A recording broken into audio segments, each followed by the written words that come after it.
Hello everyone, कैसे हो आप सब। आई होप आप सभी अच्छे होंगे। और ये वीडियो जो है बहुत इंपॉर्टेंट होने वाला है, तो प्लीज़ आप इस वीडियो को पूरा जरूर देखिएगा, शेयर जरूर कीजिएगा, लाइक जरूर कीजिएगा, क्योंकि जेटेड एग्जाम से रिलेटेड मैं आप सभी को अपडेट रेगुलर बेसिस पे दे रही हूँ। साथ ही आप सभी जो अपने ओपिनियन है सिलेबस को लेकर खासकर वो कमेंट सेक्शन में जरूर दीजिएगा। तो आज के न्यूज़पेपर के अकॉर्डिंग मैं सारी बातें क्लियर करूंगी कि क्या मामला है, क्या हो रहा है इसको लेकर।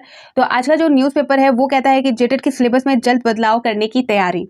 ठीक है, आप सभी को पहले ही मैंने एक अपडेट दिया था जहां पर जैक का घेराव हुआ था और जैक ने जो है स्कूली शिक्षा एवं साक्षरता विभाग को प्रस्ताव भेजा था कि जो सिलेबस है उसे सीटेट के अनुरूप रखा जाए, सीटेट के अनुरूप किया जाए। लेकिन जो स्कूली शिक्षा एवं साक्षरता विभाग है उन्होंने इस चीज में सहमति नहीं दिखाई थी। ठीक है, लेकिन यहाँ पर एक और बात निकल के सामने आ रही है कि अब जो है स्कूली शिक्षा एवं साक्षरता विभाग ने सिलेबस की समीक्षा की है और क्या क्या चीजें निकलकर सामने आई है इस समीक्षा में, वो सारी चीजें मैं आप सभी को क्लियर करूंगी न्यूज़पेपर के अकॉर्डिंग। साथ ही एक बहुत बड़ी इंपॉर्टेंट अपडेट ये भी है जेटेड एग्जाम से ही रिलेटेड कि जो हर पार्ट में जो इन्होंने जो क्वालिफाइंग मार्क्स रखा था उस चीज को भी समाप्त किया जा सकता है, उस चीज को भी खत्म किया जा सकता है। ठीक है, तो पूरा मैटर क्या है वो हम न्यूज़पेपर के अकॉर्डिंग आप देख सकते हो। यहाँ पर क्या क्या है, पास करने की शर्त में भी होगा संशोधन। क्या है पूरा मामला देख सकते हो। जेटेड की सिलेबस में जल्द होगा बदलाव, यहाँ पर सारी चीजें आपको पता है। यहाँ पर जो क्वालिफाइंग मार्क्स है उसमें भी उसको भी समाप्त करने की बात कही गई है, ये सिलेबस के बदलाव के साथ साथ। ठीक है, ये भी मांग रखी गई है कि जो प्रत्येक पार्ट में जो प्रत्येक खंड में इन्होंने जो क्वालिफाइंग मार्क्स रखा है उसे समाप्त किया जाए। और यहाँ पर जो परीक्षा का सिलेबस है वो केंद्रीय शिक्षा पात्रता परीक्षा व NCT की गाइडलाइन के अनुरूप होना चाहिए, इन्होंने मांग रखा है। और यहाँ पर निकल के सामने आ रहा है कि जो सीटेड एग्जाम के अनुरूप सिलेबस होगा और जो आपका NCT के गाइडलाइन के अनुरूप सिलेबस को होना चाहिए, होना मतलब इन्होंने मांग रखी है। और यहाँ पर जो है बताया जा रहा है कि इस न्यूज़पेपर के अकॉर्डिंग की होगी। ठीक है, ये सारी चीजें होगी। क्या है पूरा मामला देख सकते हो। प्रभात खबर में ये जो खबर है वो 25 अगस्त के अंक में छापी थी, जहां पर झारखंड शिक्षा पात्रता परीक्षा के सिलेबस की विसंगति में संबंधित खबर प्रमुखता से प्रकाशित किया गया था। ठीक है, राज्य के अभ्यर्थी भी इसका विरोध कर रहे हैं। आगे हम बात करते हैं स्कूली शिक्षा विभाग का क्या रिस्पांस रहा है। तो स्कूली शिक्षा एवं साक्षरता विभाग के सचिव ने मंगलवार को यानी कि कल प्राथमिक शिक्षा निर्देशक को सिलेबस की समीक्षा करने को कहा। ठीक है, निर्देशक ने विभाग के अन्य पदाधिकारियों के साथ झारखंड शिक्षा पात्रता परीक्षा को लेकर जारी सिलेबस की समीक्षा की। इसके साथ ही उन्होंने केंद्र शिक्षा परीक्षा पात्रता परीक्षा शिक्षक पात्रता परीक्षा को लेकर NCT की गाइडलाइन का भी अध्ययन किया। समीक्षा के दौरान पाया गया कि झारखंड यानी कि जेटेड एग्जाम को लेकर नियमावली में किए गए प्रावधान आपका NCT की गाइडलाइन के अनुरूप नहीं है।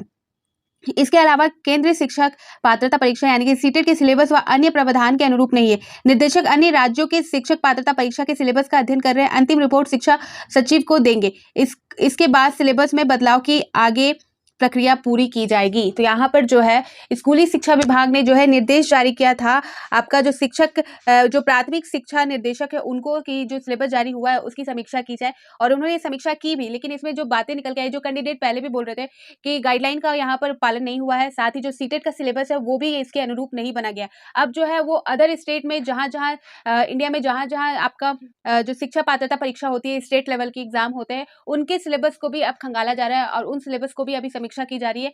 फिर उसके बाद जो है जो फाइनल रिपोर्ट निकल के सामने आएगी वो आपका स्कूली शिक्षा एवं साक्षरता विभाग को दिया जाएगा।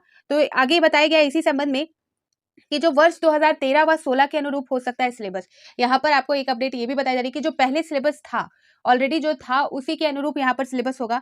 यहाँ पर बताया गया कि पाठ्यक्रम में कक्षा 1 से 5 के लिए होने वाली परीक्षा का प्रश्न राज्य सरकार द्वारा अनुमोदित पाठ्यक्रम के अंतर्गत कक्षा 1 से 5 के सिलेबस पर आधारित होगा, पर इसकी कठिनाई का अधिकतम असर मैट्रिक या समकक्ष हो सकता है। वही जो आपका 6 से 8 वाली कक्षा की बात करें तो इसकी जो कठिनाई का स्तर होगा, इसका जो लेवल होगा वो आपका जो उच्च माध्यमिक या +2 हो सकता है या समीक्षा हो सकता है यहाँ पर।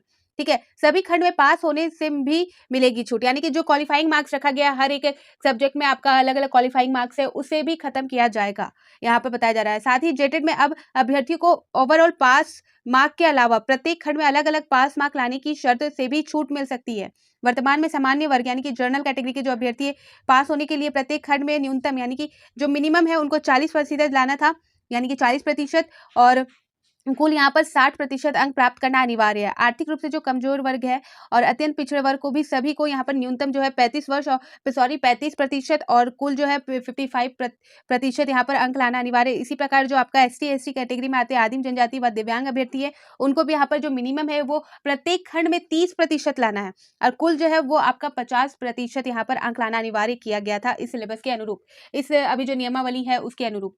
तो यहाँ पर जो है वो दोनों चीजें चेंज होकर हो सकती है, यहाँ पर बदलाव होगा और जल्द ही इसके रिगार्डिंग जो है स्कूली शिक्षा एवं साक्षरता विभाग द्वारा कोई अपडेट या कोई नोटिस जारी होगा। तो जैसे ही कोई अपडेट आएगी मैं आप सभी को क्लियर कर दूंगी। आप सभी का क्या कहना है कि ये जो मांग रखी गई है ये आप सभी को सही लगता है या जो सिलेबस जारी हुआ है वो एक तरह से आगे के फ्यूचर में जो शिक्षक बनना चाहते हैं उनके लिए अच्छा है? तो जो ओपिनियन आप दोगे वो कमेंट सेक्शन में आप दीजिएगा, आपकी क्या राय है। वो सारी चीजें आप सही तरीके से सही शब्दों के साथ अपने विचार जरूर प्रकट करें। ठीक है, फिर मिलती हूँ नए अपडेट के साथ। तो बाय बाय।